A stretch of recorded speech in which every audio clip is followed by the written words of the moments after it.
Is your bathroom shelf guilty of hoarding too many skincare products that do very little? Skin and Me is the personalised skincare solution that's here to break that cycle. Finally, a treatment for your specific skin concerns, tailored to you, that actually works. The Daily Doser tube even has your name on it. Skin and Me blends scientifically proven active ingredients to deliver your best skin in a single product that's sustainable, vegan, and cruelty-free. Simply take an online consultation, share some filter-free selfies, and their expert dermatology team will tailor a personalised solution that evolves with your skin and targets your skin goals, whether that's acne, pigmentation, skin aging, or more. In a world of complexity, Skin and Me are demystifying skincare with evidence-based active ingredients you can't buy over the counter. Happy, healthy skin is just a few clicks away. Get your first month for just £3.50 pharmacy fee with code BANG. Normally $24.99 a month. Reformulate your solution as your skin evolves at any time for free, subject to dermatological assessment. In October 2019, the nation was shocked when 2-year-old Kirel Matthews was murdered by his mother's abusive ex-partner. They suffered 41 rib fractures and horrific internal injuries. In June 2020, there was further disbelief. 6-year-old Arthur Limbin Hughes was abused and murdered by his father and his father's girlfriend during the COVID-19 pandemic. And just months later, in September 2020, 1-year-old Star Hobson was murdered by her mother's girlfriend following a horrific campaign of torture and physical abuse. All 3 children were killed by their evil parents and carers. They were also all failed in some way by child services. The following year, in July 2021, a nation would again be rocked by the senseless, brutal killing of a defenseless 5-year-old child. Again, he would be killed by those supposed to care for him, and he would be let down by the agencies that were supposed to protect him.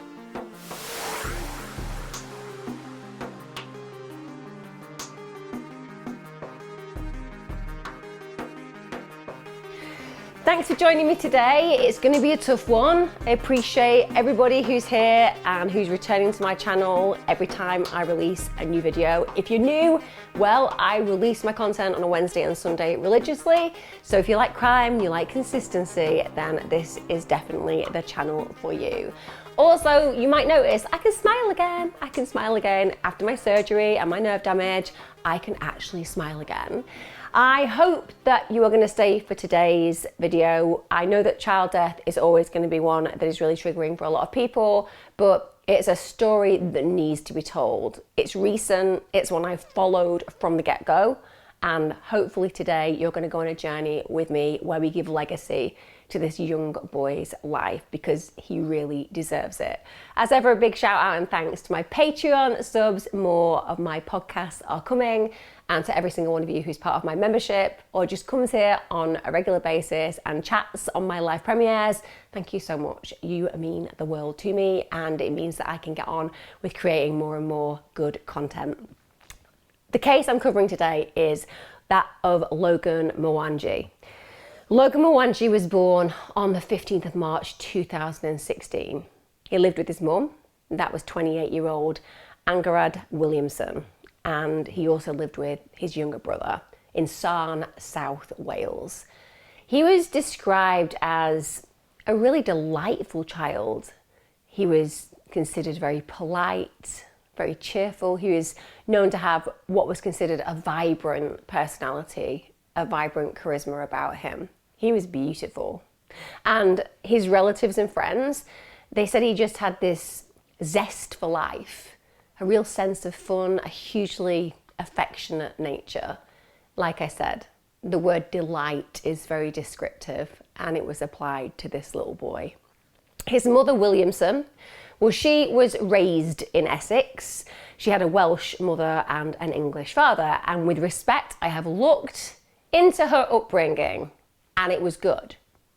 So when we're looking at what forms Williamson, bear that in mind. She had a decent family life. She went to a private school and she studied film at a college in Southend. She then went on later to work as a manager of a phone shop in East London. There is nothing striking about her upbringing that gives us any indicators or red flags about the potential antisocial potential conduct of this individual. So bear that in mind. Like I said, we're always looking for the fractures that can create real breaks within an individual's personality, and they don't exist as far as this woman is concerned. In 2014, Williamson began a relationship with Logan's father, Ben Mwangi. He was a bookmaker from Essex. He had Kenyan heritage, and even though they got together and she became pregnant, they didn't stay together very long. They split up a few months after Logan was born. Williamson then makes the move back to Wales. Then she goes on to marry a former soldier, but their relationship, again, isn't that long term. It ends after about 3 years. And it's at this point she moves into a 2-bedroomed ground floor flat in the village of Sarn with her 2 children. So at this point she has Logan and his younger sibling. Now it gets to April 2019. At this point, Williamson begins a relationship with a 38-year-old John Cole, aka Jay. They meet in a pub in Bridgend, and according to Williamson, they connected instantly. You know that old story? Eyes meeting across the bar, suddenly knowing that they were the one. Which, let me tell you, as we go down the line, will mean that Williamson has terrible taste when it comes down to instant connections. Nevertheless, they get together very quickly and they begin living together. They then spend their time splitting it between each other's houses because Cole lives nearby, he just lives across the river. Now, as I've said, this is a relatively intense relationship. They move in very, very quickly. I appreciate that there will be lots of people who have been impulsive in their love life, but I have a bit of an issue when it comes down to children, because it's all very well when you are young, free and single to connect with whoever you like and to move in with them after a day, should you wish to, because you have time to find out whether they're a heinous human being or an angel. And it's not going to affect anybody but you, and you can take responsibility for that. When you've got 2 little kids, you better damn well believe that you should put them first and make sure that their needs are protected and paramount. So moving in with somebody quickly, when you don't really know a lot about them, can spell disaster where children are concerned. When we look at Cole's background, well, it wasn't good. He had a criminal background and behaviour that started as a really young guy. So he's got a string of previous convictions, and they aren't for small crimes. He'd been done for assault, burglary. He'd been done for possessing cannabis, obstructing a police officer. He was convicted in 2007 for robbery, blackmail. That's right, robbery and blackmail. Perverting the course of justice and also intimidating a witness. And that had led to him being jailed for 3 years, which to some degree is a relatively light sentence when you think about the list that I've just read, particularly when it comes down to robbery, which usually involves a high level of violence, and certainly when it comes down to then blackmailing and furthermore intimidating witnesses. He gets convicted also of 2 thefts in 2014. At this point, he's given a community order. And he'd also assaulted former partners and a child, which instantly makes you think, what was Williamson doing? She's inviting this guy to be around her kids, and he has a history of violence towards not just women, but kids as well. Also, let's just remember right at the get-go that social services were aware of his history. Personally, if you are violent to a child, you shouldn't be allowed within 100 feet of another child. You certainly shouldn't be allowed to live under the same roof of them. And I think that social services should be screaming about this right from the beginning.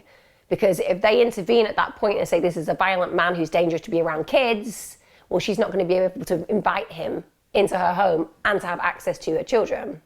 Even more worrying, if you can even add to more worries, when I've just described the list of hideous actions this individual has taken, turns out that Cole is also known to have long-standing racist beliefs.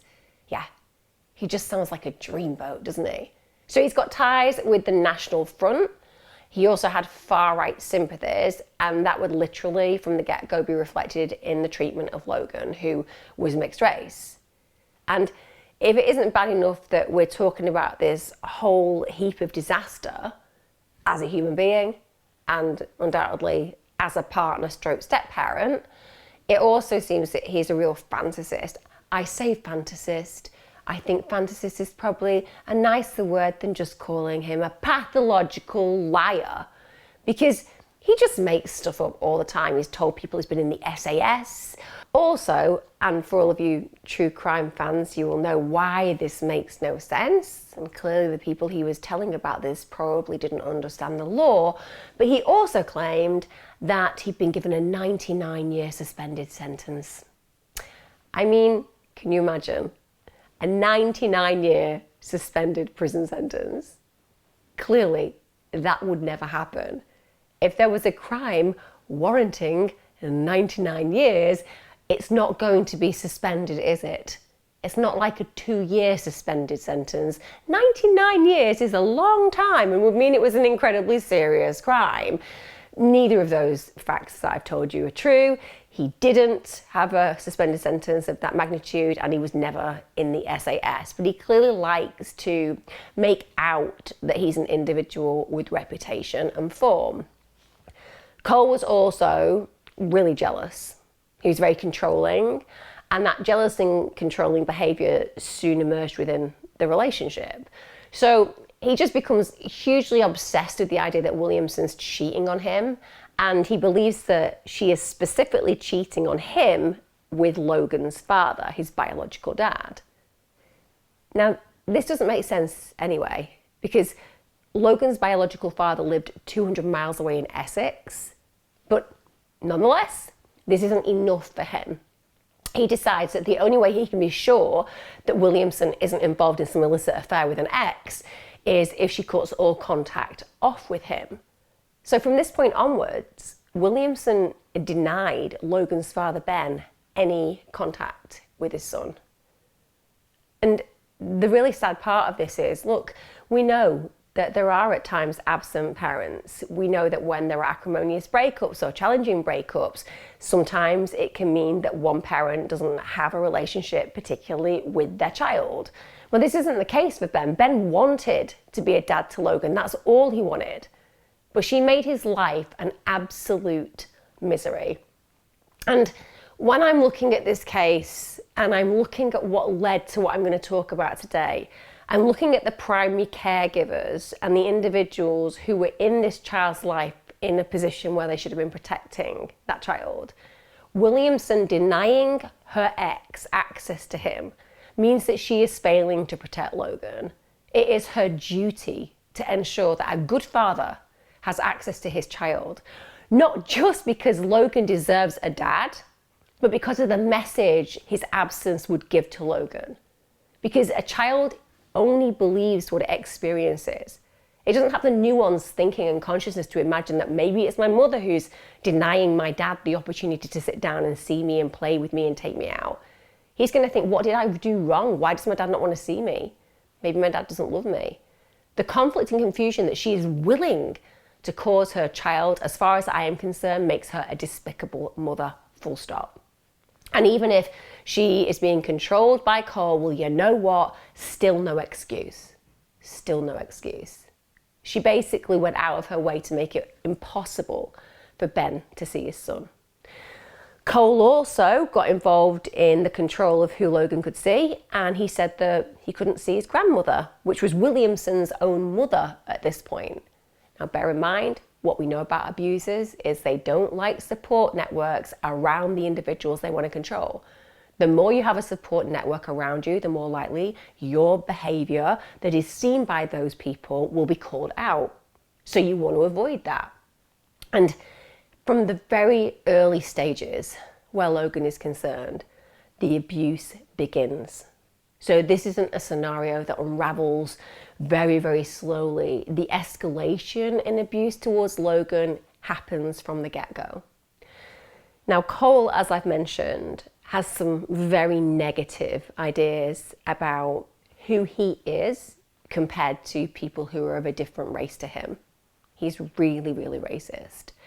And the attitude he has towards Logan, it becomes really clear because he's going around telling his friends that he doesn't like Logan.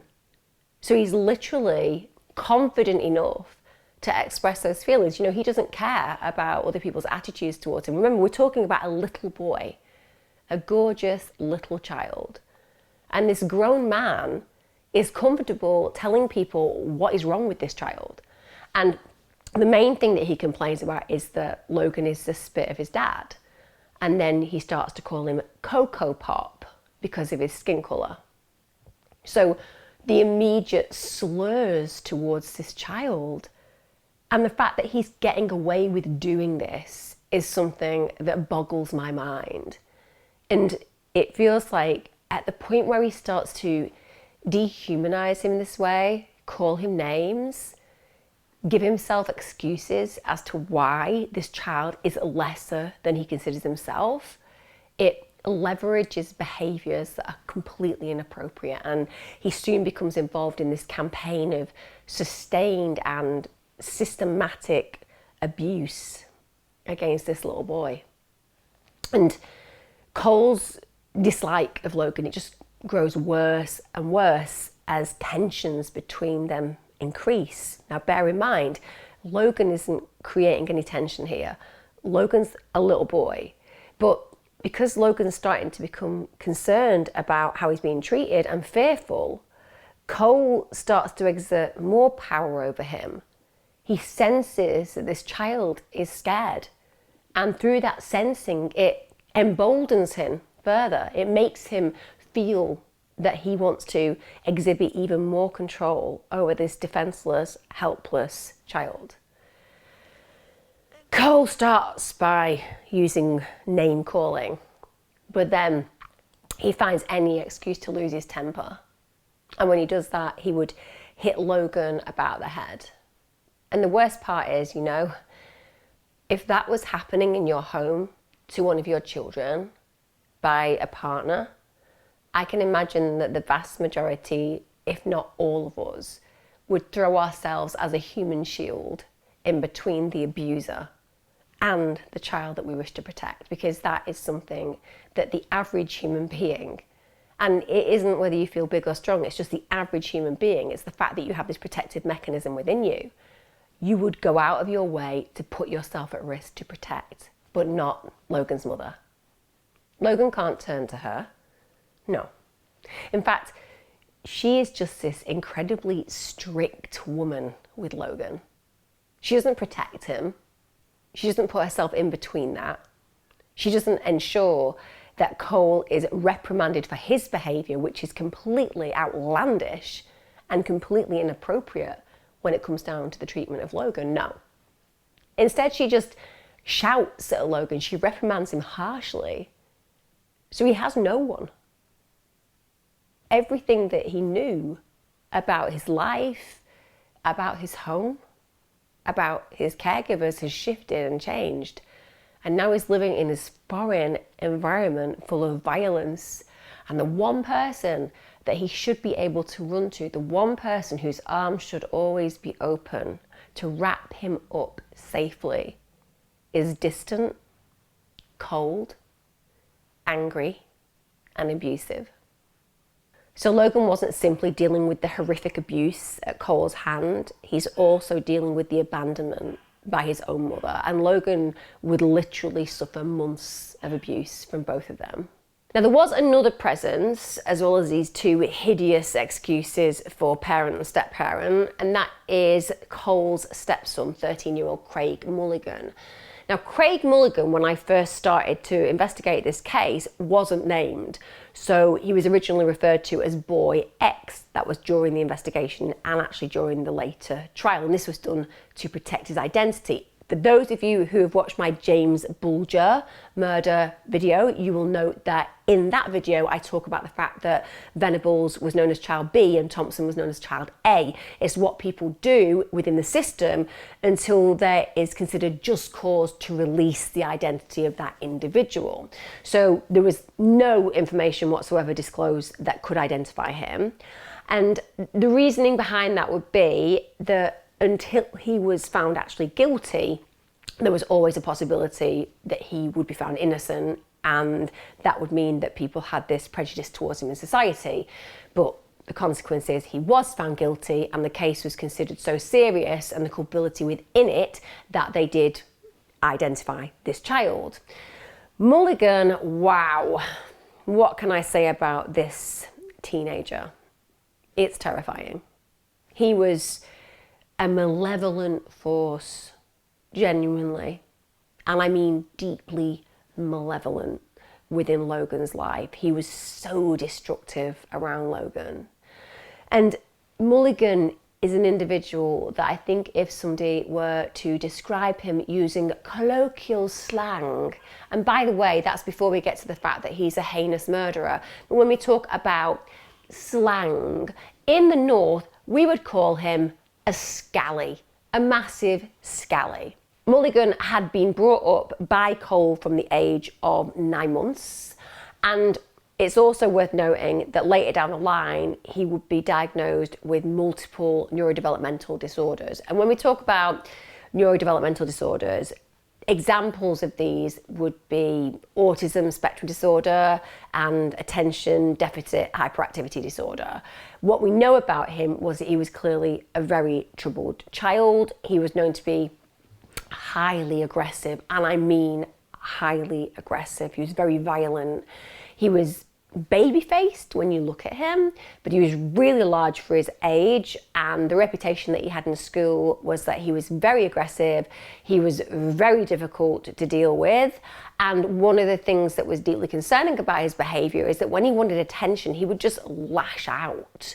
So his way of getting any kind of attention was through negative behaviour. Now, these violent tendencies were not actually helped by the fact that he regularly attended Thai boxing lessons, Muay Thai. My own son does that every single day as well. He goes to his Thai boxing every day of the week, and I appreciate that if you attend these classes, it's not because you want to go out and do people harm. But if you have a violent predisposition and you are consistently seen to be aggressive to other people, it's not necessarily the most helpful thing to make you very adept at being very dangerous. And it does seem that that was what was happening with this child. His online video game name as well was King Hulk. And we all know what Hulk is in the movies. I appreciate David Banner was just a mild-mannered doctor and then it all went wrong. But nonetheless, the whole premise is that he's out of control when he takes on that alter ego of the Hulk. But the fact that he's using this title, King Hulk, it just suggests that he was highly and acutely aware that as a human being, he enjoyed exerting power and domination over other people. Now, he gets taken into care. This is in early 2021, and we all know that being in care can be very challenging for children. It can also be an absolute lifesaver for certain kids. But the reason he ends up in care is because he gets violently assaulted by his mother, which is completely inappropriate and obviously screams further of the fact that this child is being brought up also in a highly inappropriate way. But the truth is that he was an individual with a lot of form. When you look at the background of this child, and even though he is only a child, his actions are outlandish and dangerous often. And even though he was a familiar face in Logan's life because he has his stepfather, he's also an incredibly scary face in Logan's life. Another problem that we see is that Mulligan literally idolized Cole. He apparently viewed Cole like a godlike figure. And part of this will be because Cole showed interest in him. Part of this is because Cole is a massive, abusive, disgusting bully, and clearly Mulligan mirrors that kind of behaviour. So he sees an older mentor, a potential future vision of himself. And again, he's a father figure, even though he's a twisted, broken, absolutely disgusting example of a father figure. It means that Mulligan has one. So again, when a child doesn't have safety and security and foundation in their family life and somebody walks in and gives it them, albeit imperfectly, we see that children can often idolize these individuals, even when it's for all the wrong reasons. So as I've noted, Cole was Mulligan's stepfather, and that's because he'd been in a relationship with Rebecca Trudgill, Mulligan's mother. And he actually ends up down the line becoming her carer.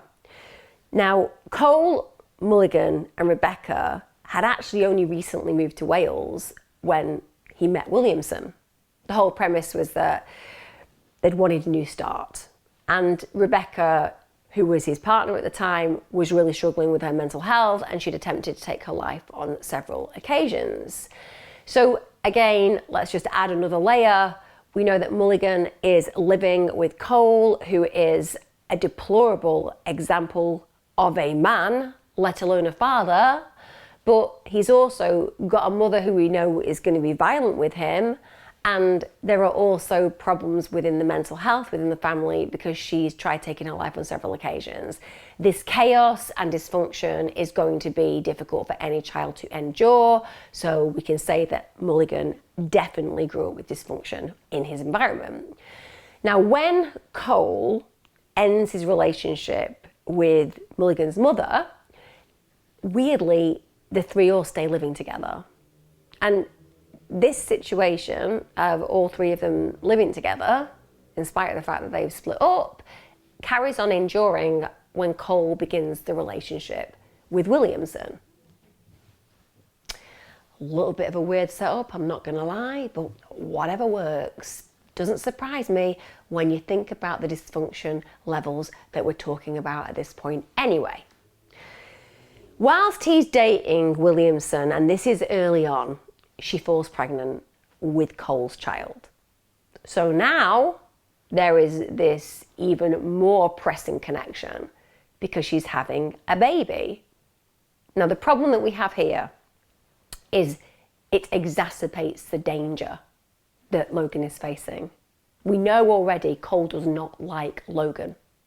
Logan reminds him of his father, and the fact that he reminds him of his father, Ben, and his Kenyan heritage is something that really grates on Cole. Again, just bringing in what I've mentioned before, bear in mind there is paranoia here as well, because we know that Cole believes that Williamson is cheating on him with Ben. And now Williamson is pregnant with his child. Well, first of all, that's territorial. She's carrying his baby. Now he's got a level of power and control in this relationship. But also, it connects him to Logan.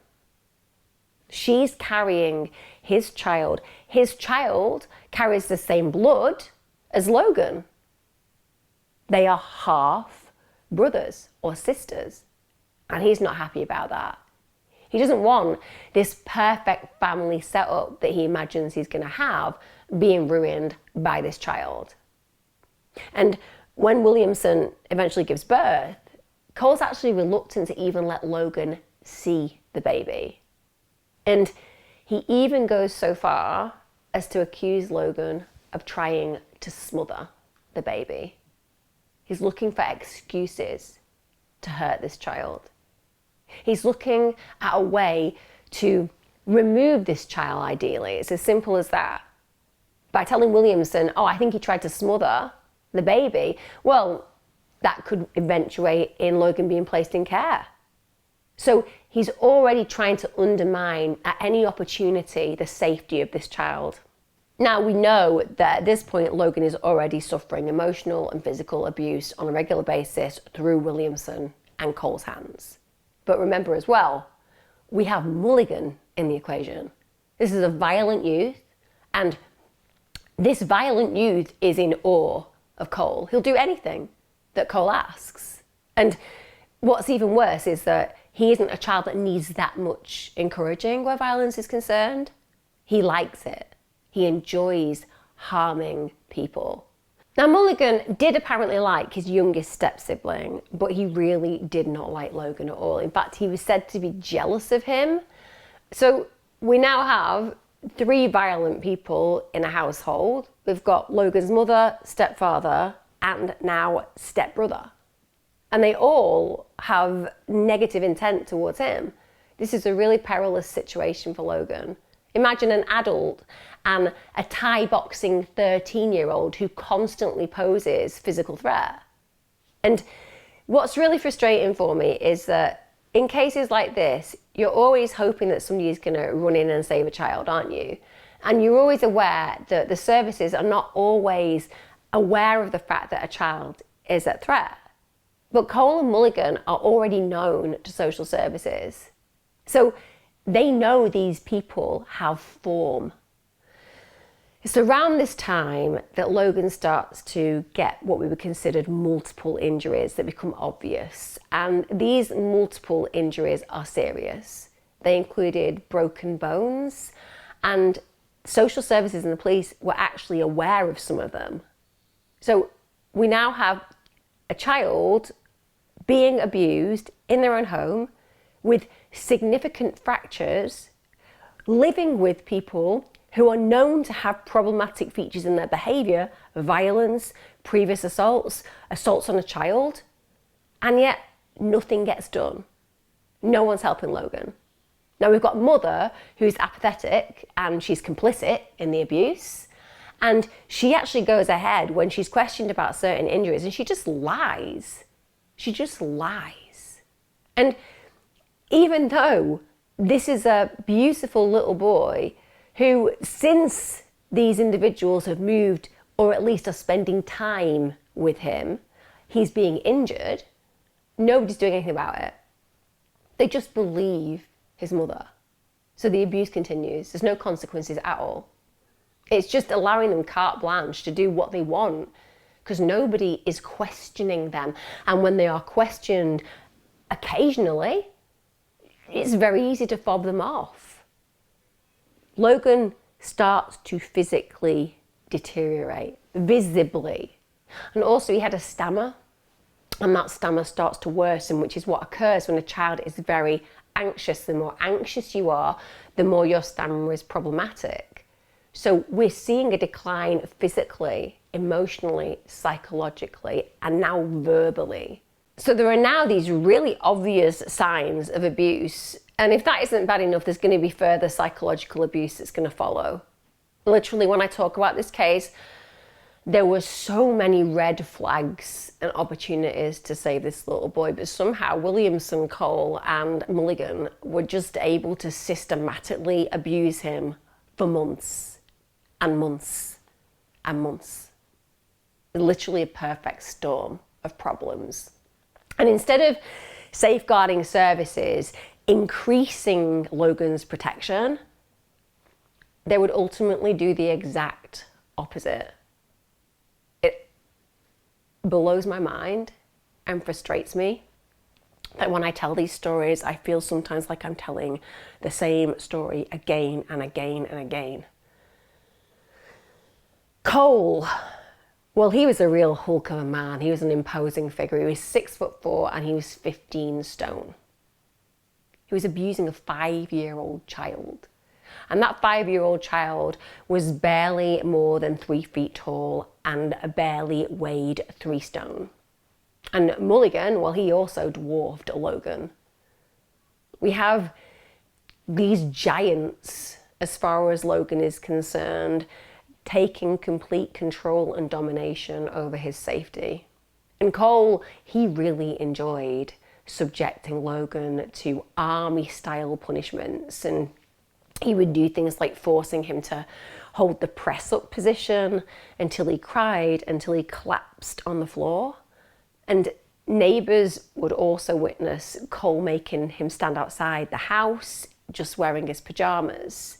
At that point, I'm out, guys. At that point, if I am seeing a child in the cold wearing pajamas, the child is coming into my home, and woe betide any parent who comes to claim them back in that moment. Literally. Hell would freeze over before I handed a child back who had been put in that situation. But people don't want to get involved, do they?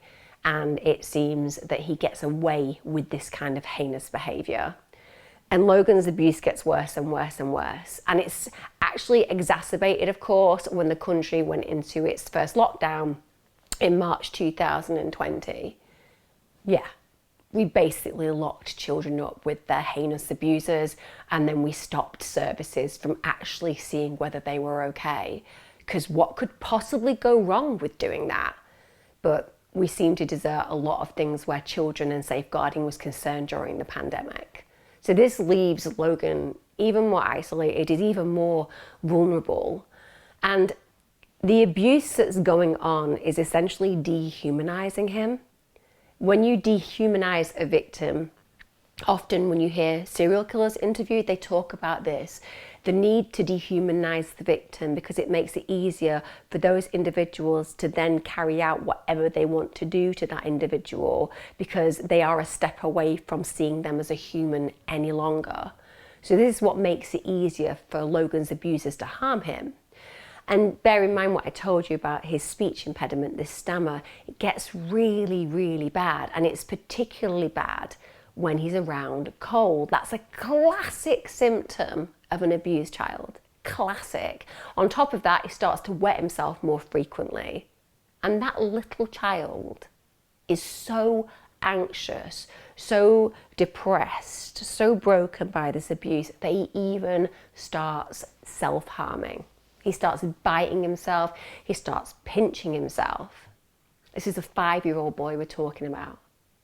A 5-year-old angelic boy that we are talking about. This is absolutely tragic. Now, Logan's abusers, they genuinely took delight in this physical and psychological torture. And when I talk about this next, it will make a lot of you recoil. And it's not because there is physical aggression, it's the symbolism of what they did. It's the psychological messaging in their actions that takes your breath away. So they would have family takeaway nights, and during those takeaway nights, Cole would force Logan to eat Weetabix. This is while they all sat down and ate KFC. And Mulligan would tease him about what he was missing out on. He would actually make a great effort to let Logan know how much they were enjoying the food and how he wasn't entitled to have that food. And it's just a way of letting that child feel even less than they were already feeling. When I hear that play out and when I talk to you about it, all I can think of is a similar horrific treatment that Arthur Laminjo Hughes went through. If you haven't seen my video on that, it's well worth a watch. His father and his stepmother, they ate McDonald's and they ate ice cream whilst Arthur was literally left to starve. How are these humans blessed with these children? How are they gifted these beautiful kids only to destroy them in this way? It blows my mind. And I know a lot of you who watch and you weren't able to have children, or like me, you had serious fertility issues.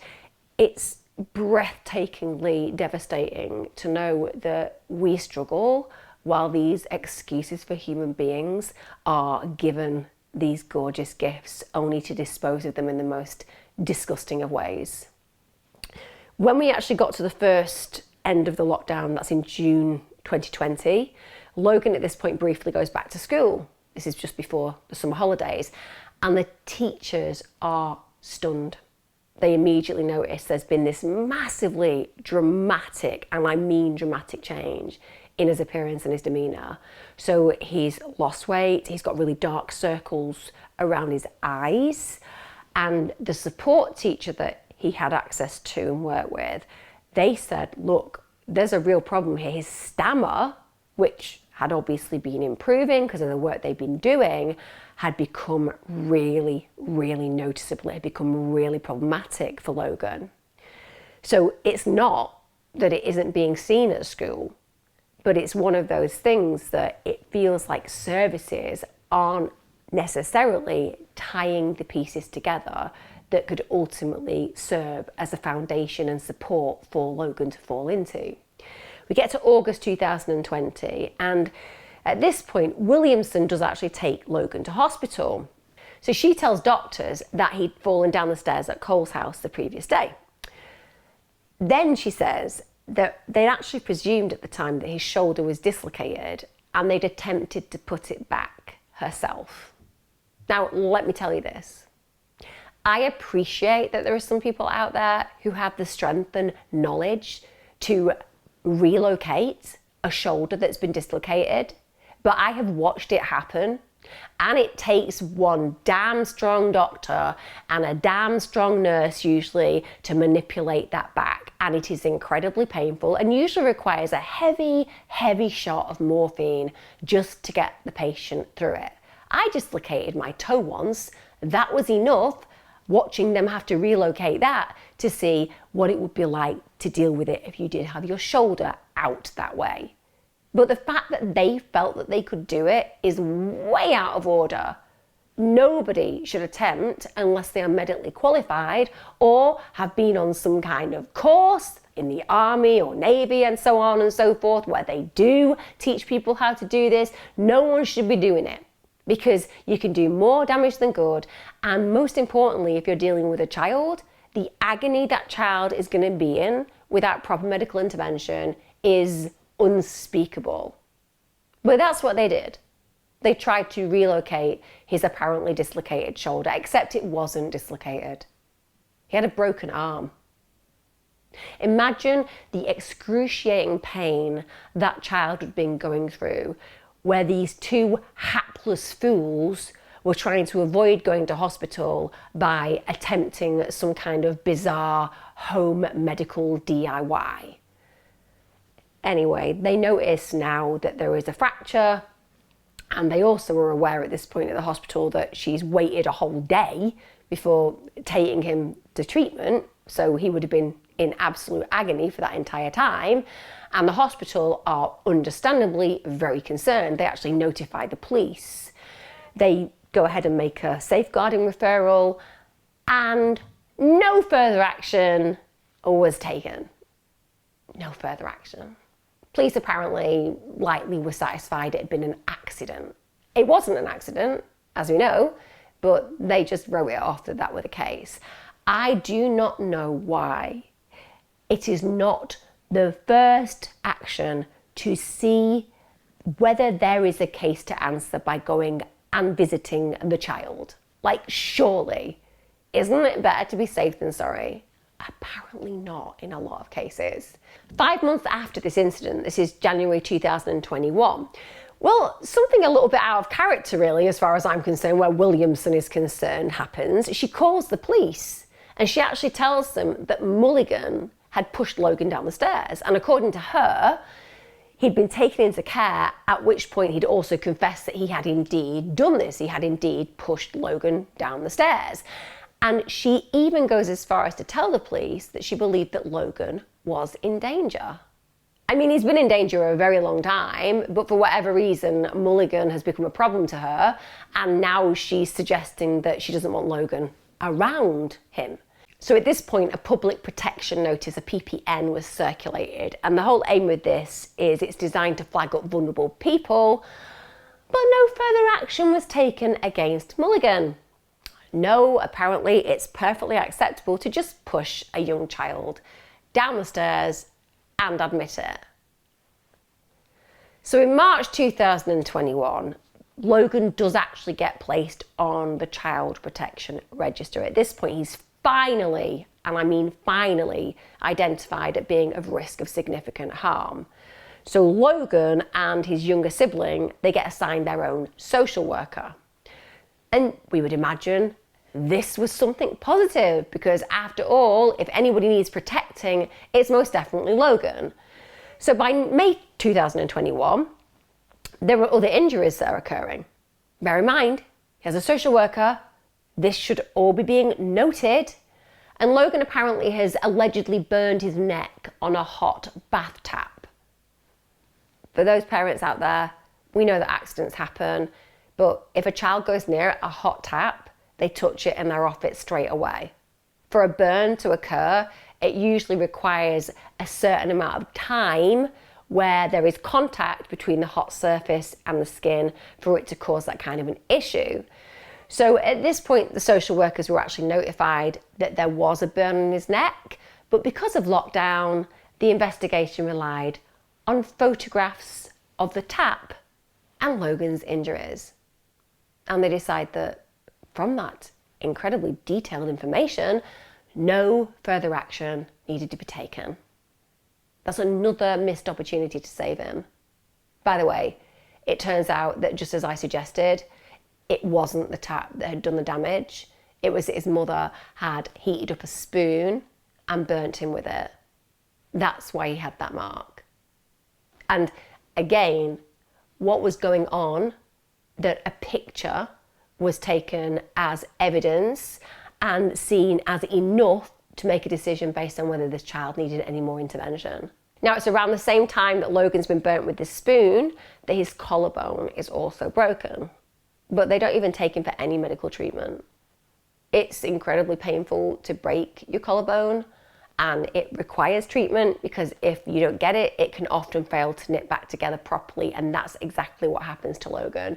It doesn't fix correctly. He must have been in terrible pain.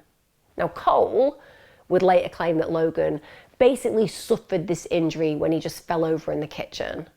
But we all agree, listening to this, that it's far more likely that it was sustained during one of the many assaults that that little boy was subjected to. Now, bear in mind, Logan's on the child protection register, and because of that, the social workers need to make visits to his home. But even though there is this sustained evidence of abuse, there were no concerns raised. None. Nada. Not one. In June 2021, social services, they did their pièce de résistance as far as Bridgen social services went. They actually removed Logan and his younger sibling from the child protection register. Yeah, they downgraded them from child in protection to a child in need. They believed that they were no longer at risk of serious harm. I mean, if ever you could make a grave mistake that was going to have horrific ramifications, well done. It just happened. And I'm finding it difficult because there is absolutely no way that Logan looked well. Absolutely no way. He had been going through a period of sustained neglect, physical attacks. He was riddled with anxiety. He had fractures to his body. And you're telling me he looked in a state where they would feel that he was no longer a child in protection. The message that Cole and Williamson would have received when social services downgraded the protection that was considered required for their children, that would have bolstered their confidence. They're getting away with it. So there's no consequences. For Cole, that would have just been a license to hurt Logan even more. And he's becoming more and more of a threat to him. And so was Mulligan. So Mulligan at this point is living with a foster family, and he actually did that for several weeks. And believe me, what I'm going to tell you about this foster family is incredible. It was horrific for them. It was not a pleasant experience for the foster family at all. He was a huge problem for them. He made their life a living hell. He really did. They said that he had this constant desire for violence. He wanted to spar with everybody that he met. They found knives hidden behind pillows. He even threatened to kill them all. He told them if the plot from the film The Purge was real, he would have carried out the threat. For those of you who haven't watched The Purge, and there's a few of them now, it's where the government decide it's okay for one day of the year to go out and just murder whoever you fancy. I mean, you can support The Purge and apparently the supporters of the purge shouldn't die in heinous ways, but it never works out that way. So he was like, yeah, if the purge was right, I'd totally be out there doing that. Deeply distressing and worrying. Also, the foster mother actually said that he behaved like a monster. Her words, not mine. And the father said that he actually became scared of him whilst he was living there. Mulligan actually threatened to punch his lights out. Also, he allegedly walked around claiming that he wanted to kill people. I mean, the foster placement family were terrified of him. And during his time staying with them, he injured both his foster mother and her daughter. He also abused their dog.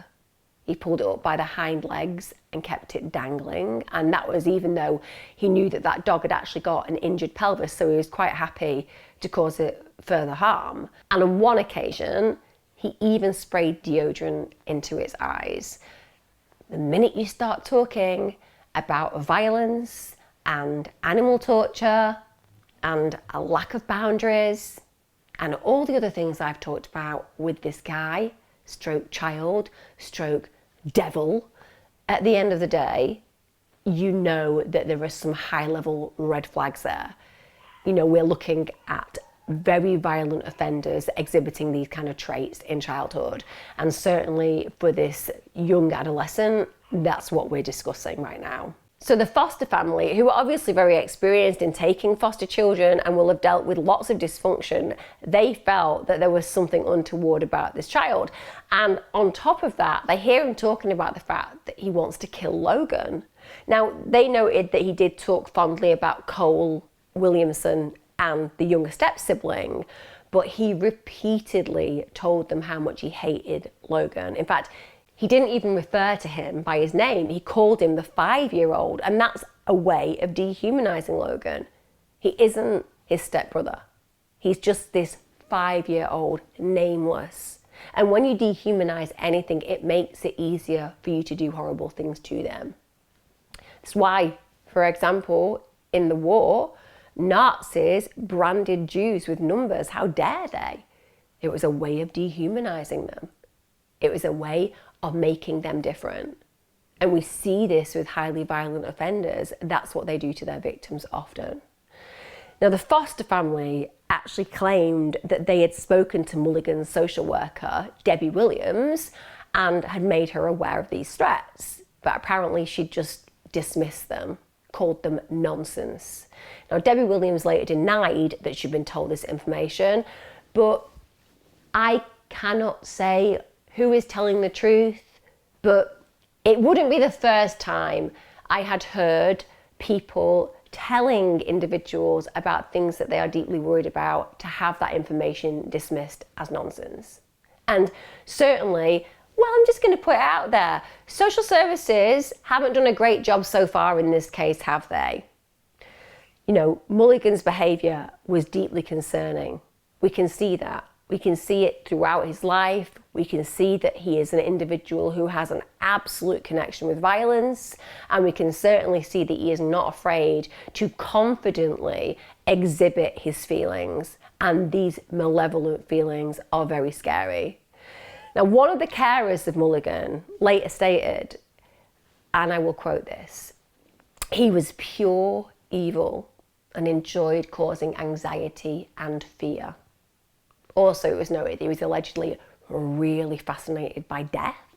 And on one occasion, he was noted to try to get 2 young girls to play a murder game. Yeah, like that's literally the game that he created.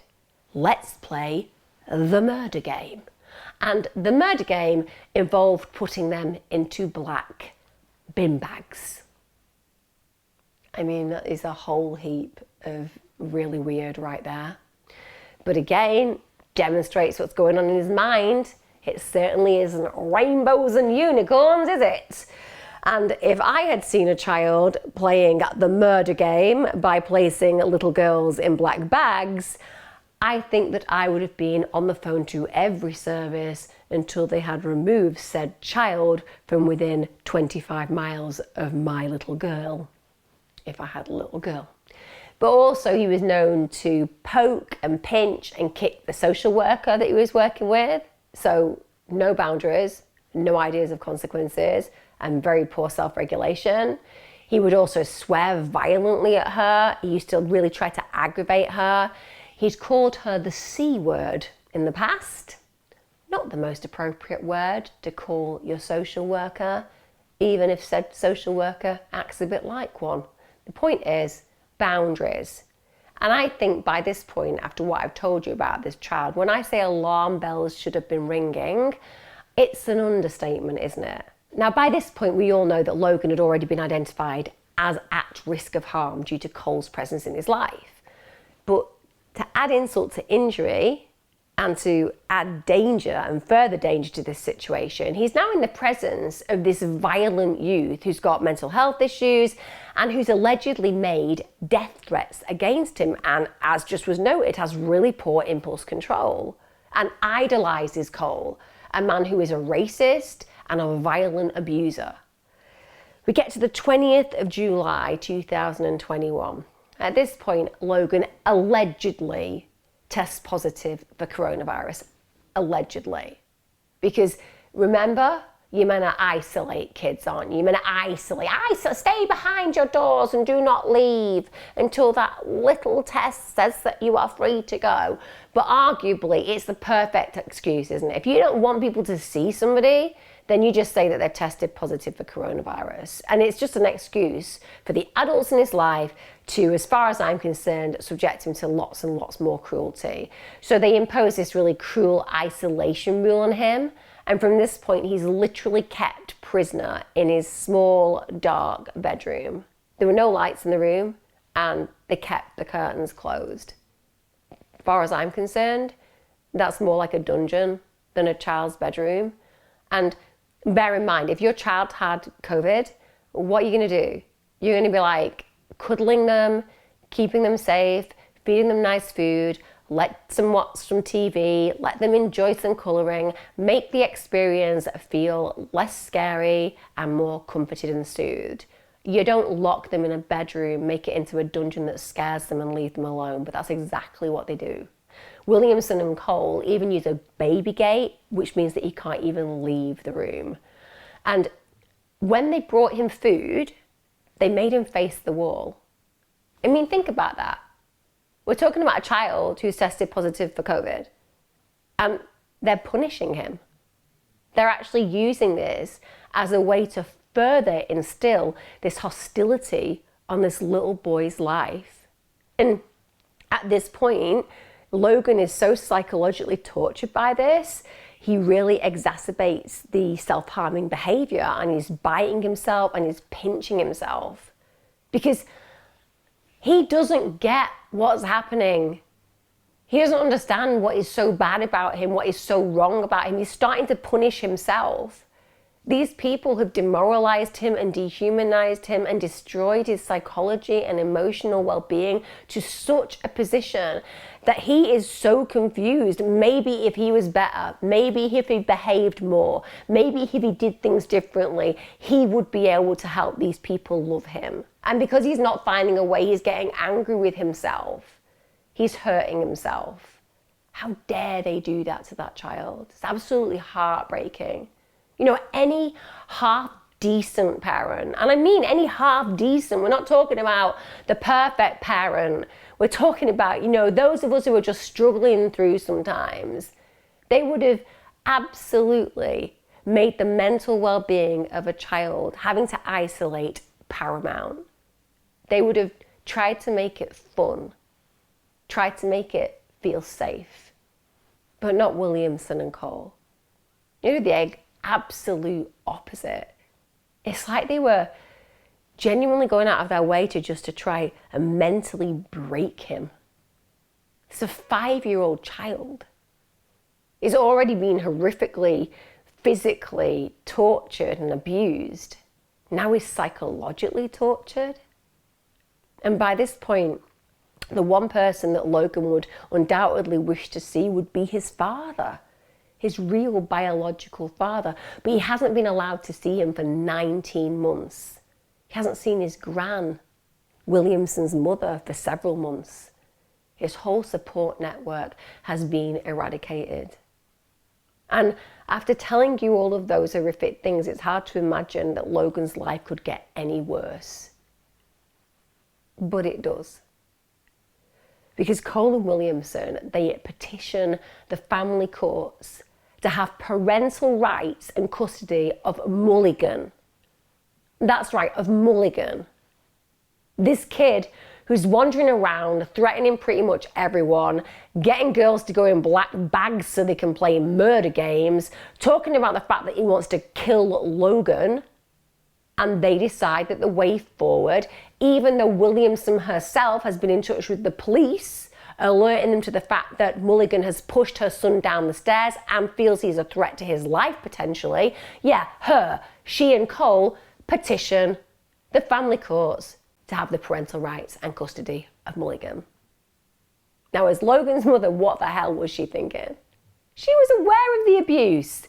She'd seen all the visible injuries, and now she's letting this violent youth who literally hates Logan move in too. And unsurprising, on the 26th of July 2021, the courts were like, what's that? Sorry, what? Well, apparently this couple, they want to adopt Mulligan. As in Mulligan, murder game Mulligan. Mulligan, dog torturer Mulligan. Mulligan, I want to go out and do, the purge Mulligan. Yeah, that Mulligan. They want him. They're like actually physically asking to have him. Yeah. Yeah, send him there. That's how it will have been. Because you can't place these kind of kids very often. It's really hard because they are such a problem. And Williamson and Cole have actively asked to have him. So Mulligan then goes and lives with them. And let me tell you, that decision to allow them to look after this, I'm sorry, I know he's a kid and I know kids can change, but this horrible thug, Mulligan's a horrible thug. The escalation of violence that occurs and ensues when he goes there is uncanny. Because just 5 days after that excuse for a teenager arrives at that home, a home that Cole and Williamson had requested he be placed at, Logan's dead. On Thursday, the 29th of July 2021, this is according to Williamson, a drink gets spilled on a stereo and she and Cole start to argue. The argument escalates very, very quickly. It's very rapid. Logan is unsurprisingly blamed for this, of course, the fall child for any problems. And again, Williamson claims at this point that Cole accuses Logan of smirking. He actually goes so far as to suggest that Logan enjoys it when Cole and Williamson argue, that he enjoys the fact that there is friction between the two of them. Now, we all know that's not true because Logan's a terrified little boy. The last thing he's going to do is smirk when Cole, his horrific excuse for a stepfather, is around because he knows what will occur if he does. Now, according to Williamson's later account, Cole and Mulligan then attack the utterly defenseless 5-year-old. Cole allegedly dragged Logan into the hallway and demanded that he speak to him. So Logan tries to oblige and he starts to speak to him, but he's stuttering. And the response to this stutter is that he punches Logan 3 or 4 times in the stomach and he knocks him onto his bottom and Logan lands on his elbows. After Logan manages to get up, at this point, Cole's rageful and he orders Mulligan to sweep his legs if he stutters or flinches. And bear in mind, when you have a stutter, the anxiety is going to make it worse. So there's no way that Logan isn't going to stutter. And Cole knows that. And for this little child who's now heard that there is going to be violent repercussions if he stutters when he speaks, it's going to really provoke that anxiety response. So essentially, he's going to lose whatever. Now, shortly after he says this, Mulligan literally carries out the martial arts style maneuver. He sweeps Logan's legs out from under him, but at the same time, he uses his hand to slam his head into the floor. Now, according to Williamson, she says that she screamed at them to stop attacking Logan. And Cole allegedly responded to her saying, "The only way this boy understands is pain." And at that point, he was actually laughing. I've just described an attack, a brutal attack, by a grown man and an adolescent. And an adolescent who's trained in a violent ability. And they've just done this to a little boy. We get to Friday the 30th of July 2021. And you're not going to believe this. On that day, Debbie Williams, the social worker, visits. She spends 20 minutes outside the flat. At this point, outside the flat, she's speaking to Williamson, Cole, and Mulligan. She didn't see or hear Logan, and she was told that she couldn't as he was self-isolating. Now, again, I appreciate all the COVID craziness, but no, you're a social worker. Get your ass through the door, go and see the kid. I don't care about your COVID. I don't care about rules and regulations. Nothing trumps safeguarding. This child should have been checked on. How come she could speak to the family members? Apparently that's all right. But there's a child self-isolating inside and she couldn't speak to him. No, if you're speaking to the family and you're present with them, well, you may as well go and see the kid now. But that didn't happen. And during this interaction, Mulligan apparently tells her to F off. So she is literally visibly witnessing a family who were refusing her entry to some degree to see this child that could be at risk, but she's also being treated by Mulligan in a way that's completely disrespectful and would certainly sound alarm bells in my head. That this young man feels it's acceptable to speak to me that way.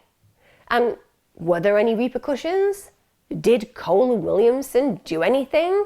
Did they intervene and say how inappropriate this was? No, that would again give me a massive alarm bell.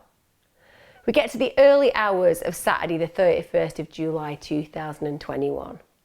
According to Cole, Williamson wakes him up and she is screaming that Logan was dead. Screaming. And believe me guys, you're gonna hear a lot of that from this woman. Cole's later captured on CCTV. This is at 2:43 a.m. And at this point, he's carrying Logan's body from the flat. He's carrying that body across playing fields and towards River Ogmore. And he's accompanied by Mulligan. Now, Mulligan later claims that as far as he was concerned, Cole was just fly tipping rubbish, as you do at 2:43 in the morning after somebody's woken up screaming that a child is dead in the house. I imagine the first thing that you'd imagine was, oh, a child's just died in the house. Cole's doing some fly tipping. I'll just accompany him. He'll probably need some help. I mean, that story would not stand up anywhere, but you can see where Mulligan is going. He's like, I saw nothing. And he just makes this story up that as far as he was concerned, he was just helping Cole get rid of some rubbish. But in the CCTV footage, literally Logan's arm can be seen dangling across Cole's back. So not exactly the tightest storyline. Whilst Cole and Mulligan are out, a light goes on in Logan's room and the curtains are briefly opened and then closed. That means the only person that could have done that was Williamson. Now she denies that, but it's irrelevant because it literally could only be her. The other two are taking Logan's body. And the fact that she knows that the body's been taken and that she's in his room means that she's complicit in this crime. It's as simple as that. Now, after Cole and his heinous sidekick get back to the flat, they leave again about 20 minutes after. And the reason that they believe that they did this is because they wanted to dispose of Logan's torn and very blood-stained pyjama top. So again, they're really trying to cover their tracks. Now, this is where it's unbelievable for me. Genuinely, this is where I lose my mind a little bit. Because later the same morning, this is 5:45 a.m., Williamson, Logan's excuse for a mother, well, she contacts emergency services, and my God, she has done a fast track drama course, let me tell you. She is acting hysterical. She claims that she's woken up to find Logan missing. She's just screaming out his name. And bear in mind, this is all an act. Every moment of this is an act. It's unbelievable how she gets into the role. Now, the call handler actually asks, are any doors or windows open? And she sounds absolutely horrified when she says that the back gate's open. And she's telling the emergency services that her partner, John Cole's gone looking for him. She even refers to Logan's stepdad and then says, but virtually dad. So she's bringing Cole into this frame of reference where he's out there searching for him. What a great father he is, because even though he's a stepdad, he's really a dad. He's the one around. Please help me, please. Where are you? My son's not here. My boyfriend's not here. Okay, Help take me, a breath. please. Take a breath, because I can't understand you when you're crying. Where are you? 5 Lower Lansdowne Freddie's son. Lower what, sorry? Lower Lansdowne Freddie's son said somebody is not here. Okay, who's not there? My son, he's alive. He's not here. Okay, take a breath. When did you see him last? I touched him in the bed last night and I've just got up for my son and the other one's not here. Logan! Okay, take a breath. He's 5 and he's gone. Can you see any of the doors open? Logan! Logan! I need you to speak to me, not just shout. I know it's really full on and it's really scary. I need you to tell me. What's his name? Is his name Logan? Logan Williamson, please. And he's 5. Is he 5, did you say? He's 5, please. Okay. Tell me what he looks like, please. He's a little mixed race boy. He's just got his spidey pajamas on. Wearing shoes. Where? Okay, is anybody else there with you? Any other adults? Yeah, my partner. He's looking now. Right. Are any of the doors or windows open? Well, doors, windows, what's open? Someone tell me what. Take a breath. I know that this is terrifying. But right now I need you to try to breathe so I can get the information I need. Can you see? My back gate's open. My back gate's open. Okay, back gate. Where does the back gate lead to? I don't know what the road's called. That's fine. It leads onto a road as opposed to a field or anything like that, does it? Okay. I'm running up it now. It's concrete. Okay. What's your name? You can't look at him now. What's your name? I need to know your name a second. I'm Herod. Okay, I'm Herod. I really need you to just take a breath for a second, okay? Because you're starting to hyperventilate. I know that this is very, very scary. I need you to stay in the house. So who's run out after Logan? My fiance, my partner. Your partner has. Okay. So Dad's gone out looking, yeah? What's Dad's name? John Cole. He's stepdad, but virtually dad.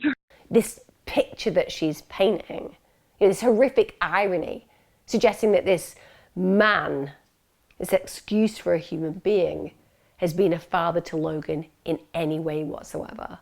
And she actually goes on to say that she fears that Logan had been kidnapped by a woman who held a grudge against her. And she says to the officer, if she's done this, I'll make her pay. So she's introducing this possible suspect.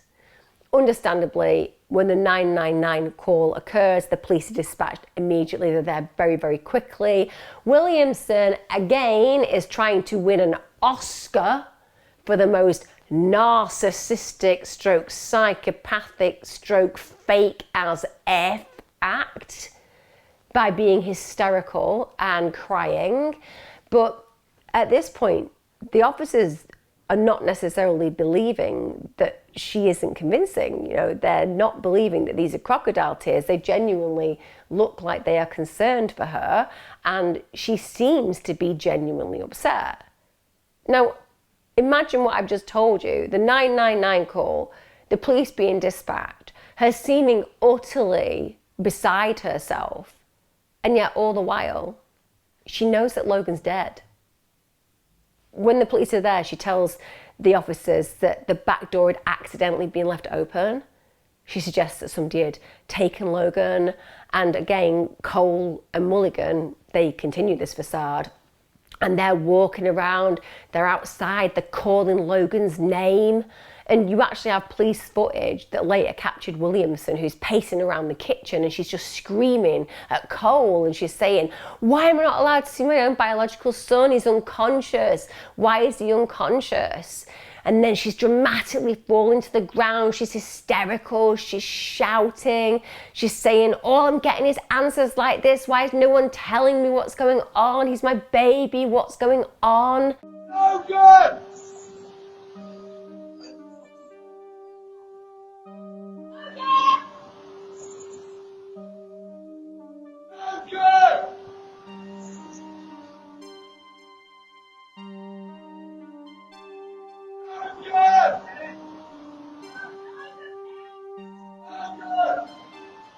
See my own biological son. I heard. Look. He's unconscious. Why is he unconscious? Listen, I don't know.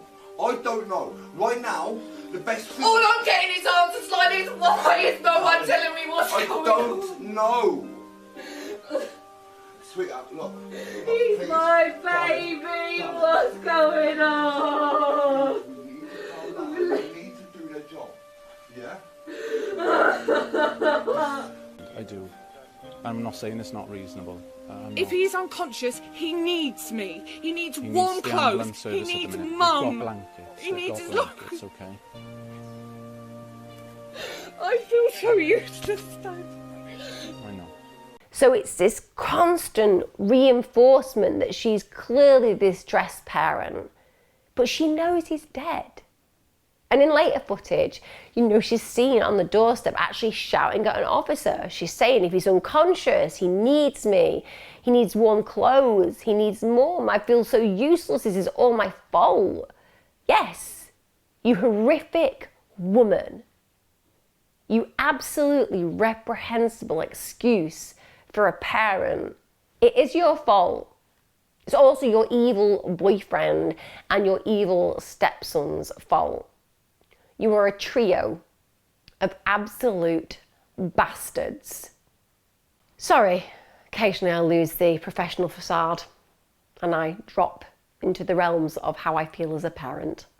And I feel as a parent that they are all bastards. Just before dawn on the 31st of July 2021, PC Lauren Keane found Logan's body that was 300 metres from his home. It was in the River Ogmore in Pandy Park, Bridgend, South Wales. That little boy's body was partially submerged, lying on his side, wearing mismatched pyjamas. He was wearing dinosaur pyjama bottoms and a Spider-Man top. He'd just been thrown away like rubbish. PC Keane would later go on to say that they found him in the fetal position. He was cold and he was stiff, his lips were blue and his eyes were wide open. That officer picked him out of the water. She lay him on the bank and she tried desperately to revive him. Desperately. The paramedics arrived and they knew straight away he'd been dead for some time, he'd been in the water for some time, and the police footage actually showed Cole asking the police officer if Logan was okay. He asked why there was an ambulance there, and when police actually told Williamson her son was dead, she reportedly threw herself onto the bed and appeared to have some kind of fit. Just an elaborate act. I just want you to think about that for a minute. Think about the fact that she has known her child has been murdered, has died in agony. And she is so disassociated from the connection that she should have with him that she is able to go into a full-blown protective act to try to make it seem that she is authentic and innocent. All she cares about is her freedom. She has no concern for that little boy. No concern for how he ended. Imagine knowing that your partner and your kind of stepchild has brutalized and killed your own son. And all you care about is protecting them and you. Even if she had acknowledged the child abuse and neglect that she'd clearly been involved in, if she had been screaming from the rafters that this man and this adolescent had murdered her son, I would never have forgiven her actions, but it would have at least made a sense for us that she had some connection with the reality of her role. But it just isn't there. It's non-existent. She has not a thread of compassion for her child. They take Logan's body and they do the post-mortem, and it is just dreadful what they find. The catalogue of injuries that Logan suffered were huge. There were 56 separate external injury sites. His body was bruised, it was grazed, scratched from head to toe. He had multiple internal injuries, he had internal bleeding, and the internal injuries and bleeding was so severe that they said that they were usually found in victims who had fell from a height or had had a high-speed car crash. There were several organs, which included the brain, the liver, and the stomach, that were badly damaged. And one particular type of injury to Logan's small intestine was really rare in children, but has been found in abused youngsters because the duodenum had actually become detached from the pancreas. There was also a degloving injury to the small intestine and severe blunt force injury to his abdomen. He had a torn liver, had a damaged bowel. He'd also suffered deep scalp bruising to the back of his head. That's consistent with blunt force head injury. And they believe that these injuries in particular occurred between 36 to 40 hours before his death. The trauma that had occurred to his brain had caused widespread swelling and bleeding, and he had suffered catastrophic internal injuries consistent with brutal and sustained assault in the hours and the days that were prior to his death. And also they found that some of the injuries were historic. They were old. You know, the broken arm, a fractured collarbone, which was literally weeks old, and also the burn to the back of his neck. So it suggested that the abuse had literally been going on for months. They found in that report that his death would have been slow and it would have been painful. The pathologist concluded that any reasonable person would have been aware of Logan's severe physical distress in the days and hours before his death. Now, tragically, despite the list of injuries that are grievous and that I've just explained to you, if they had been treated, if he'd been given medical assistance after that occurred, he'd have had an 80% chance of survival. An 80% chance. Instead, he was just left alone to die in a small, dark room. Now, as I've described, Logan's mum is trying to act like the innocent party here, isn't she? She's a grieving mother. And even though initially she seemed relatively convincing, the day after Logan's body is found, a friend of Cole's goes round and takes flowers to Williamson and says that she's acting really strange, really nervous. And during the conversation, when he's handed over the flowers, she tells him that she'd miss punishing Logan and putting him in the corner. Now, he was really shocked. He said it was the most bizarre thing to say, and that she said nothing positive about him during that interaction. Now, that is immediately gonna cause alarm bells, isn't it? Because you're a grieving mother, the last thing you're gonna be thinking about is, oh, you know what I'm really gonna miss? I'm really gonna miss punishing my child. But it demonstrates, doesn't it, there's something warped in her mindset, in her conditioning. Once the extent of Logan's injuries have been established, well, the police are immediately suspicious. So the officers go and they search the property, and of course they pay special attention to Logan's bedroom. At this point, they find traces of blood on the mattress, on the cover, on the pillow. They also find a bed sheet that had actually been missing from the bed on the day that the body had been found. Turned out the bed sheet was in the washing machine. In fact, the washing machine could be heard in the background on the police body cam video. Now, who ever in the history of concerned parents reports that their son may have been abducted and then's like, you know what I should do? I should wash a bed sheet at 6 a.m. So this is further suspicion, especially given Cole and Mulligan's backgrounds and Logan's history of injuries. But what's really crucial, however, is the CCTV footage of these two figures leaving the house in the dead of night carrying something. They then take that footage and they enhance it. And of course they see it's Cole carrying Logan with Mulligan close behind. And that is damning. At 6:30 p.m. on the 1st of August 2021, this is just 36 hours after the investigation began, Williamson, Cole and Mulligan are arrested at Cole's property. Williamson, again, she's there with her dram, giving it large with the drama, and she's sat on the stairs sobbing, asking, why am I being arrested? Why? How long have you got, sweetheart? Do you want us to start now? It'll probably last as long as your sentence when I've finished with you. But this is what she's doing. Why am I being arrested? She's sobbing in the back of the police car. She's telling them I've lost my son, that they're tearing her heart apart. A lot of us would like to tear your heart apart if that is an option. Well, what I need to tell you now, okay? 1822. I'm arresting you on suspicion of the murder of Logan. What? I do not have to say anything, but it may harm your defence if you do not mention when question, something which you later rely on in court. Anything you do say may be given in evidence, okay?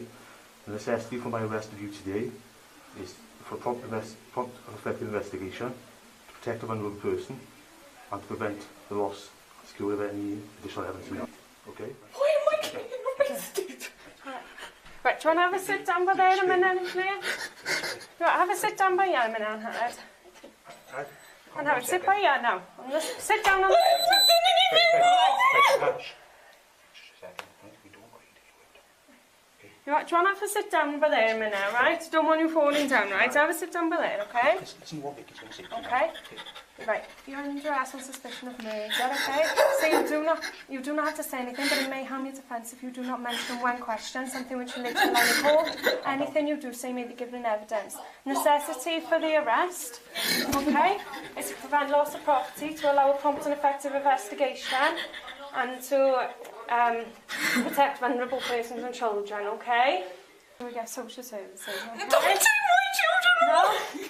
Okay, it's as part of the investigation. But I haven't done anything wrong! Okay. Where is Logan? Where is Logan, He's please? still with us at the moment. He's still in the hospital with doctors. What happened to him? Can't explain anything further at the moment. Why is nobody talking to me? You're supposed to be helping find out what happened, not arresting me when I'm telling you my son's... Okay. What is wrong with you guys? You're supposed to be helping me. Anhad, I understand you're upset. I understand. Is your son dead? Is your son been found in a river? Okay, Anhad, we understand you're very upset. We've got an investigation. I'm very upset. I've just lost my son. In contrast, however, Mulligan just shouted to Cole and Williamson, I'm under arrest. Didn't even flinch, didn't show any emotion.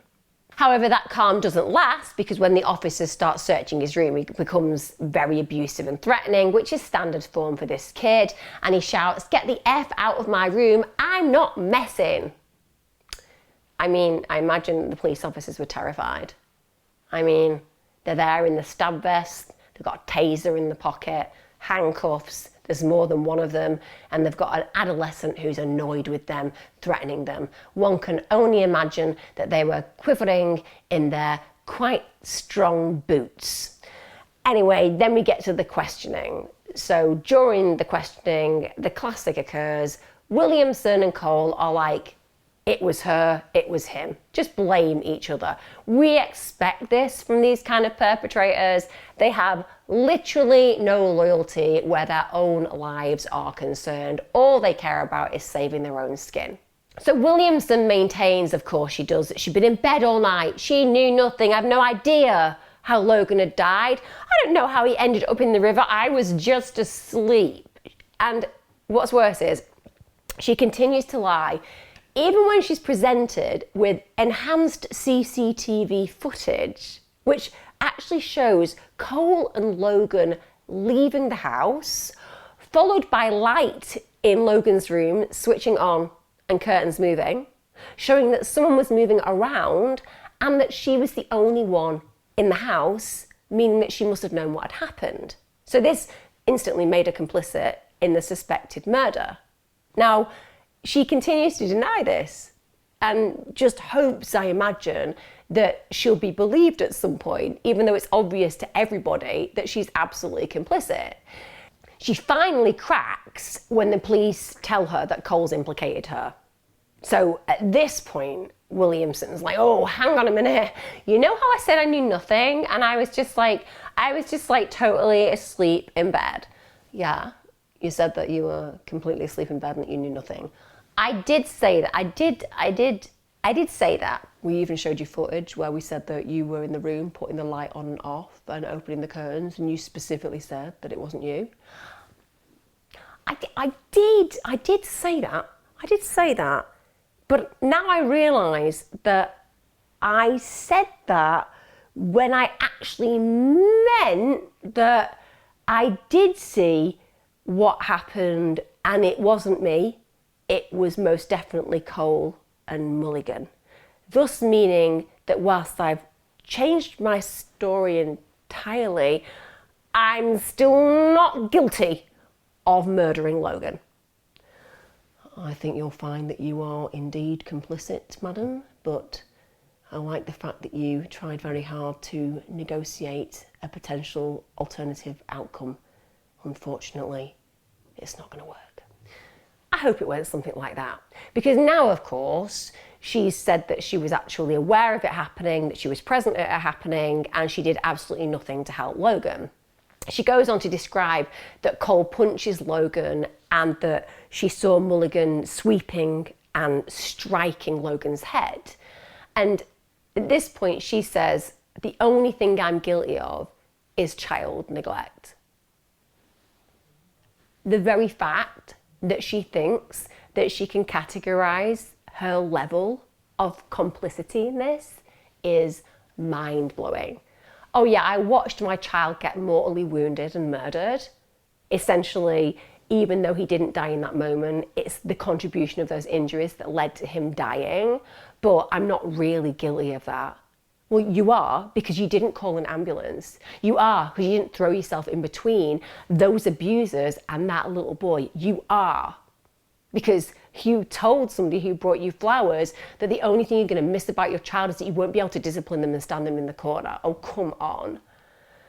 Now, Cole, of course, he denies that he's the person who's murdered Logan. He says that he'd only clipped Logan around the head on the night he died. He just clipped him, just a little clip on the night he died. In fact, he clipped him, but it was not hard enough to cause any of those devastating internal injuries. And instead, he accuses Williamson of tearing Logan's pajama top on the night he died. And he says that she did that when she picked him up by the material and threw him onto the bed. Now, I don't doubt that she probably did that. I don't doubt that Cole is actually telling the truth about Williamson's behaviour towards her very mortally injured child. So we know that Logan would have been severely injured at this stage. So the likelihood is that she did do that in spite of those injuries, meaning that she's absolutely complicit in this murder. And Mulligan, he also corroborates that account. And after finding Logan dead, Cole went on to say that Williamson told him to dispose of the ripped top. So he goes and throws them in a bush, and the police went ahead later on and were able to recover that top. They were able to recover the ripped pyjamas. This further implicates Williamson. Of course, she denied throwing Logan. She denied ripping his pyjamas. But believe me, after seeing the act that she put on the phone to emergency services, and when the police arrived, I think this woman could try to convince people that black is white. She is an individual who is willing to do whatever it takes to get an outcome that she wants for herself. And even though it isn't going to work in this case, I do believe that in the past, she's been a very adept liar, and it's worked effectively, as was noted with social services, who have been convinced that Logan hasn't been at risk when we all know he's been at horrific risk. Mulligan actually denied, by the way, any knowledge of how Logan died, or even how he ended up in a river. He was really chillingly calm during his interview. Now, he tries to explain the CCTV footage. He tells them that on the night that Logan died, he and Cole had gone ahead and fly tipped in the river during the night. And then he said he went back out with him 20 minutes later because he wanted to check that the rubbish had gone down. He then states that he'd actually been awoken by Williamson, and Williamson later in that night when he woke up was just screaming, "Logan is dead." However, the police then say what Williamson has said. And when they ask him if he's got anything to add, he replied this: "Can you tell my mum to off for me?" "You can tell my mum to F off for me. She's blaming me and my dad for everything." And he claimed that she was just trying to get herself out of the cells. The arrogant tone of that child is unbelievable. He's 13, he's suspected of murder, and he is completely unfazed. In fact, he's aggressive and attacking. This is not a young man who is concerned at all. The reality of where he is or what he's done is not registering right now. Of course, they have the enhanced CCTV, so it implicates him. And he's standing so close to Cole on it that there is no way that he couldn't have seen that he was carrying Logan's body. It's clear for everybody that he was involved in this. So now the police are at a point where they feel that they've got enough to charge all three with Logan's murder, and they charge them with perverting the course of justice. When it comes down to them making pleas, every single one of them goes guilty. How could they not go guilty at the end of the day? They're literally on CCTV carrying a child's body. They've all admitted that they were involved to it in some degree. They've all blamed each other, but they've all shown and evidence that they were there and present. So going guilty is the only thing they can do. Said no criminal ever. Yeah, they walk in and they're like, not guilty. I'm not guilty. You're on CCTV with the body. I'm not guilty. You're seen on CCTV. Not guilty. Each of you has implicated the other. You're all guilty. Not guilty. The jury are totally going to buy it. Cole actually does in the end plead guilty to the latter charge, so he does agree to say that he's perverted the course of justice, but goes not guilty to everything else, which means we have to have a trial. Now, following Logan's death, Mulligan actually gets placed back into care. I am not sure why at this point that child is not put in a secure box somewhere where he is fed through a latch until the case is heard in court. I would not want this child around anybody else. I use the term child loosely where Mulligan is concerned as well. But that's what happens. He goes back into care. And 2 weeks after Logan's death, a care worker hears him singing, "I love kids. I effing love kids. I love to punch kids in the head. It's orgasmic." He later goes on to tell another care worker, "I did some bad stuff. I'm not allowed to talk about it." I mean, genuinely, I hope to God during the time that he serves in prison, he gets so much therapy, it's unbelievable, or the parole board never let him out. So in March 2022, the trial commences at Cardiff Crown Court. And at this point, we have Williamson, Mother of the Year, literally Mother of the Year, of course, telling the court that they're all wrong about her. She isn't a heinous excuse for a mother. She's not a violent perpetrator of abuse.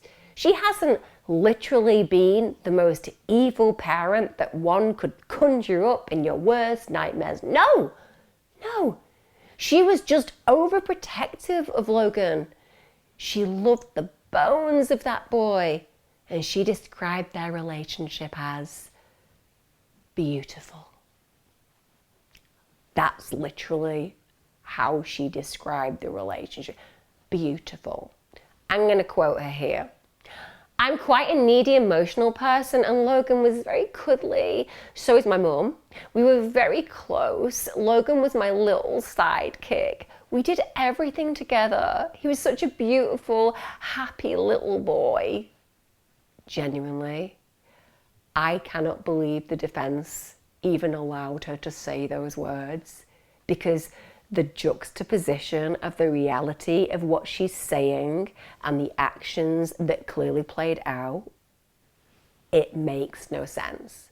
When I see juries listening to that kind of information, you almost see them change their physical body language, the way that they look, because you can automatically know that they can sniff out this kind of deception without any trouble at all. And the fact that she went ahead and tried to make out that she had a peaches and cream relationship with her child, it would have smell of such BS that I imagine immediately they made their decision about this woman. Also bear in mind the fact that he wasn't even allowed to see his grandma anymore. She hadn't allowed Logan to have contact with the mother of her. So therefore, bringing that in that, you know, she's very close to her mum, well, that wouldn't make sense either. And Williamson actually maintained that the day before Logan's death, it was Cole and Mulligan that had attacked him. And she alleged that she had told Cole that she was going to leave him. And the response from Cole was that he had threatened to kill Logan if she did. So now she's placing herself as this controlled, oppressed, abused woman who just wanted what was best for her child, and she'd even put herself at risk by letting Cole know that she was going to leave, and the consequences were that he'd threatened the life of her son, so she actually hadn't left to some degree, but he'd killed him anyway. So she said that she'd gone to bed around 10 p.m. on the Friday evening, and she'd woken up around 5:30 a.m. and she found that Logan had gone. And she claimed that she had absolutely no idea that Cole had taken Logan's body and that Cole had dumped the body in the river.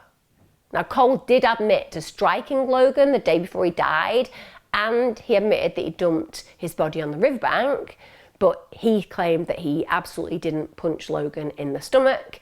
He said he just clipped him around the ear and head and claimed he called Logan Cocoa Pop. And apparently, when he called Logan Cocoa Pop, it was meant in an affectionate way. I mean, we all know that there is no way that Cole ever showed Logan the slightest affection at all, so that's BS. It's a racist term, and it was done to absolutely abuse that child.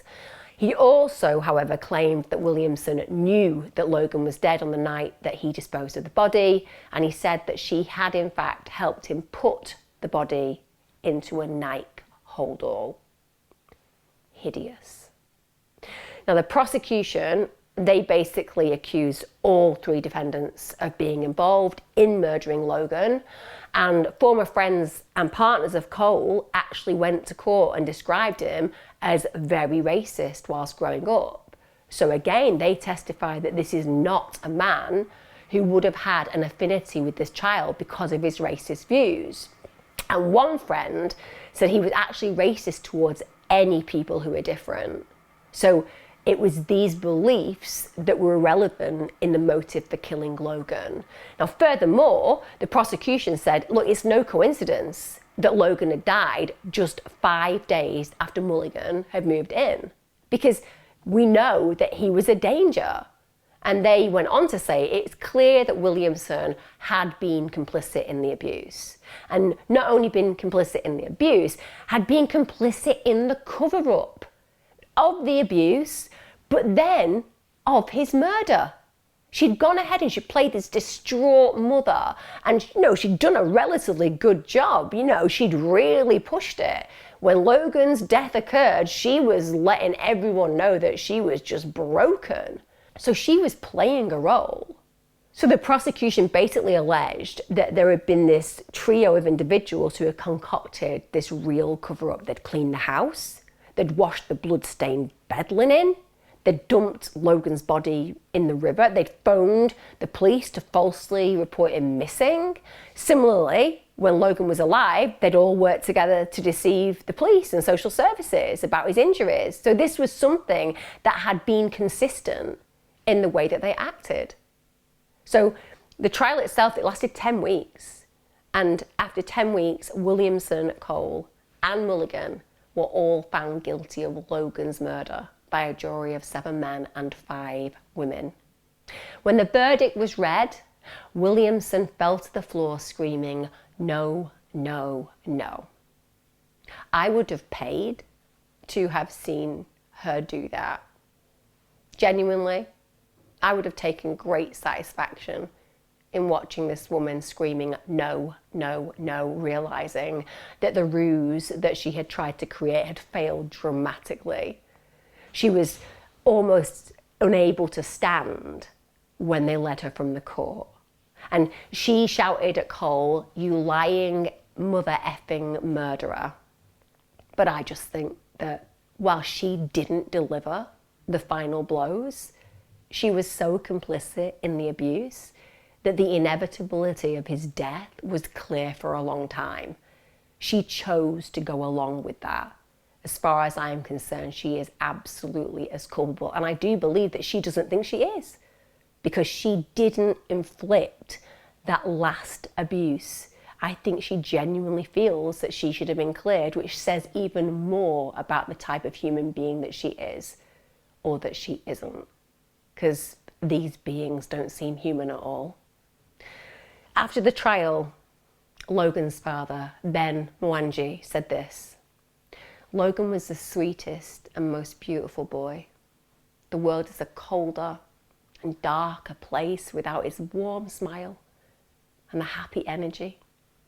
I loved him so much, and I have to live my life knowing that I'll never get to see him grow up or to be the wonderful man he would have been." And his father also said that he has these recurring nightmares since his son died. And he said that Logan comes to me to tell me he's okay and to check that I'm okay. He runs into my arms and I hold him tight. But then he slowly disappears. I wake up screaming and crying. What's even worse about this case is that Ben, Logan's father, who wanted to be involved in that child's life, was never even told that Logan had been placed on the child protection register. He's tortured by the fact that he never even had a chance to save him. And Ben is currently campaigning for a change to the law. He wants social services to have a duty to inform estranged parents like him if there are concerns, and that's absolutely something that should occur. It is harrowing to imagine that a child that you have literally contributed to its life by physically being a parent would not be told if that child's life were potentially at risk. How could he have done anything to intervene without that knowledge? On the 30th of June 2022, Williamson and Cole were jailed for life. That's right, for life. And Williamson, "Miss, I'm so upset and I've had nothing to do with it." Yeah, well, no one believed you. She's going to serve a minimum of 28 years. And she silently wept as the sentence was read, which is quite a surprise because when she was doing her play acting when Logan's body was found and when she was doing the 999 call, well, there was no silent sobbing there. But when it comes down to the real feelings, she wasn't even making a noise. She just silently wept. Now, Cole, well, he was sentenced to a minimum of 29 years, so he got 1 year more. And Mulligan, well, he was ordered to be detained for 15 years. Maybe make that 50 years, because he's scary as. The judge stated this: he was 5 years old and was described by everyone who knew him as a wonderful child, bright, chatty and artistic. A little boy who could light up a room. There is no word for his death other than it was a tragedy. Following Mulligan's conviction and sentence, one of the things that occurred is that the press successfully applied to have the restriction on disclosing his identity removed on the grounds of public interest and open justice. And that's why today I can talk about this child. I can talk about Mulligan as the individual he is. I can show you his face. And I genuinely believe in this case that is definitely within the public interest. He is a rare kind of young person and one that we should be deeply concerned for in the future. This is and has been a truly tragic case. It's one I have followed from the get-go, because it was blindsiding in nature and it's really painful to witness as a parent. All of these cases that I've covered where children are concerned have been particularly challenging, because these are the individuals that provoke from the average human being a level of protection. The majority of us, and I know everyone who watches my channel, we would risk our own lives to protect a stranger's child. That's what makes us good human beings. Knowing that these individuals who exist just to harm children is difficult to wrap our heads around. When I saw this in the papers and heard about it in the press, I made sure that I followed it because I wanted to give this story appropriate attention and the legacy it deserved. Logan was abused and ultimately killed by the people whose role it was to love and care for him. But he was also let down by the agencies that should have protected him. Safeguarding authorities in Bridgend, they missed the warning signs. His teachers were evidently aware that something wasn't right, so were the hospital staff.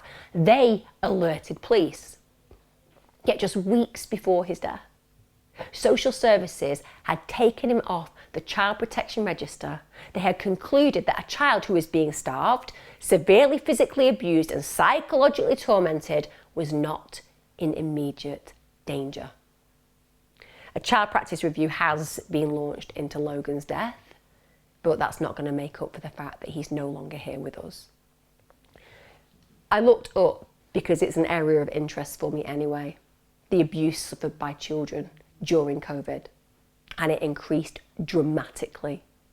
Calls to the NSPCC's helpline regarding concerns about the well-being of a child increased by 23% in 2020 to 2021 compared to the previous year. According to the NSPCC, on average, 1 child is killed a week in the UK, and that is a horrible indictment about our society. And it's also a stark reminder that, as I always say, if you see something that looks wrong, if you see a child that you believe is struggling, if you see bruises on a child that your child plays with, risk offending, call social services, insist that the police visit, follow it up, make sure that you notice, because it's people like you who take that action that in the end make a difference to a child's life that can be one that makes a difference between life and death. This case really meant something to me from day one. There was something about that little boy's face, the angelic smile, that just served as such a juxtaposition to how he was treated and how he was ended. And I know that all of you who come here and listen to these cases lend your care, consideration and compassion to the legacies that we try to create for these victims. This is for Logan, a beautiful child who deserved a beautiful future, who was just born to the wrong parent and who was failed by services who should have been there to protect him. Thanks for listening. Take care. And I hope that you feel that some justice has been served in this case, although I imagine that, like me, none of you believe that either of those, in fact all of those, should ever see the light of day again, because our streets are way safer without them walking them. See you again next time for True Crime with me, Emma Kenny. Take care.